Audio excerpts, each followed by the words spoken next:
We are working to learn more about an overnight incident on Nicollet Avenue in downtown Minneapolis. So you can see uniformed Metro Transit and Minneapolis police on scene along with detectives. They are at a bus stop. This is right at Nicollet and 13th, so it's just across from the Hyatt Hotel. We have reached out to MPD to learn more about what happened, and we, of course, will update you just as soon as we learn more. We also know fire crews out on Lake Street in Minneapolis early this morning after a fire in a dumpster spread to a building.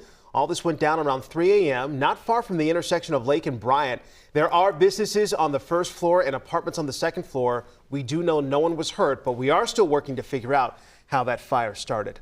Let's go ahead and get you caught up when it comes to the political shockwaves that happened over the weekend. President Biden did something that has not been done in more than 50 years. Now, he announced that he will be leaving the race, and that spot for the Democratic candidate now up for grabs. What he's done today is in the best interests of our nation. Biden dropping out now really kind of changes a lot of what I was thinking. What Biden did was really difficult to step away.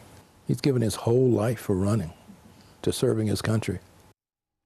Now, Biden has officially pledged his support to his VP, Kamala Harris, to become the next president. And today, Wisconsin's delegates are holding an emergency meeting on whether to pledge all of their votes to her as the Democratic nominee. So we want to check in with our Pauline Lee, who joins us live from Hudson with a look ahead, because Pauline, as we alluded to before, this is going to be a big week. We know that President Biden was supposed to be campaigning in Milwaukee with the VP, Kamala Harris, and that was supposed to happen tomorrow.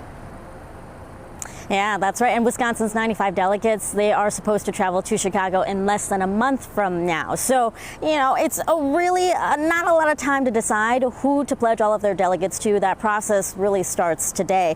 Just more than 100 days left to go until the November election. So Harris has really got to move fast if she really wants to garner her support. Now, we already know that she's reached out to Wisconsin leaders. A number of Senate and congressional leaders have already publicly backed her on social media. Congressman Mark Pocan of Madison also just said yesterday that he received a call from Harris and is now on board and backing her as well.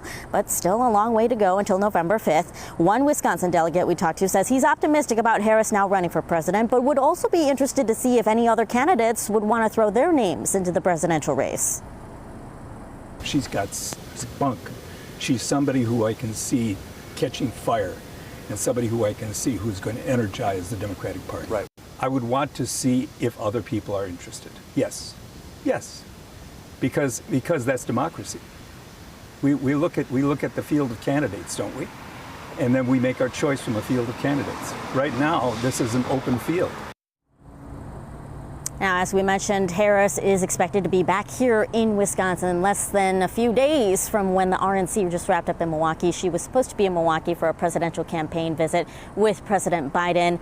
Tomorrow could be her first visit as a presidential candidate, so we'll have to wait and see, guys. Yeah, we certainly will have to wait and see as far as what happens, because Wisconsin, of course, could be a very important swing state. Absolutely. With this election. Pauline, thank you. So we know voters are trying to figure out, what are we going to do next? Who are we going to vote for? Many people do think choosing Vice President Kamala Harris as the Democratic nominee may be the smart move. The question we're asking is why? A lot of it has to do with money. The Biden-Harris campaign has raised $239 million. Now, because Harris is on the ticket, she is the only other person who can use that money. Somebody else, a different candidate, would have to start from scratch. You also have Donald Trump, who has raised $199 million, with a lot more money coming in after the assassination attempt on his life. And many, though, in the party feel that passing over a qualified black woman attorney who has been a prosecutor and has served as vice president for 3.5 years would create a significant backlash.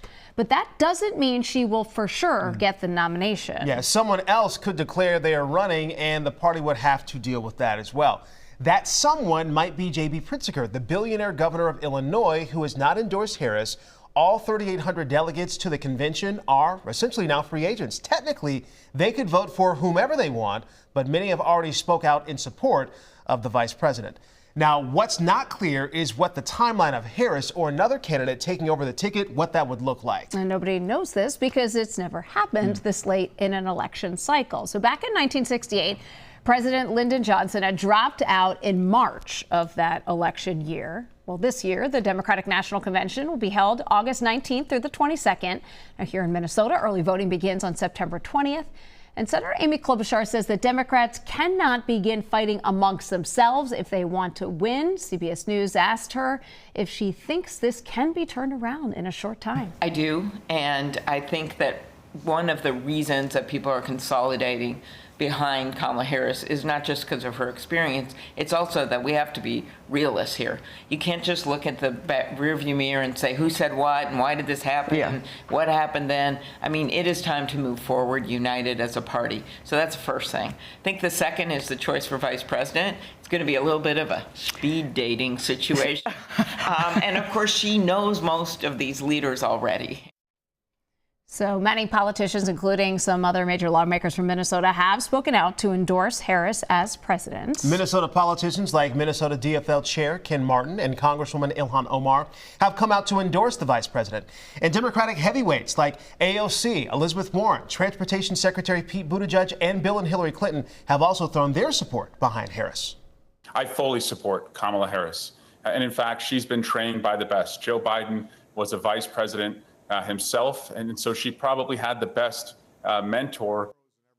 One major endorsement Harris is missing: former President Barack Obama. He spoke out in support of Biden's decision to drop out, but stopped short of encouraging, a Harris bid. Now, other lawmakers are being more forward, including Representative Dean Phillips. Although calling Harris talented and experienced, he says he supports introducing more competition. Now, we also spoke with one GOP analyst who feels it could make sense to consider someone Minnesota voters are very familiar with. I do not think you want to leave off that list our own governor, Tim Walz. Minnesota is definitely in play, and he fits a certain kind of profile that they're looking for. Midwestern governor, folksy, sort of, seemingly moderate, but also very acceptable to super progressives. Now, a number of other big names have been mentioned as potential candidates to pass the torch on to. The coming days will be very telling as to what to expect for the future of this race.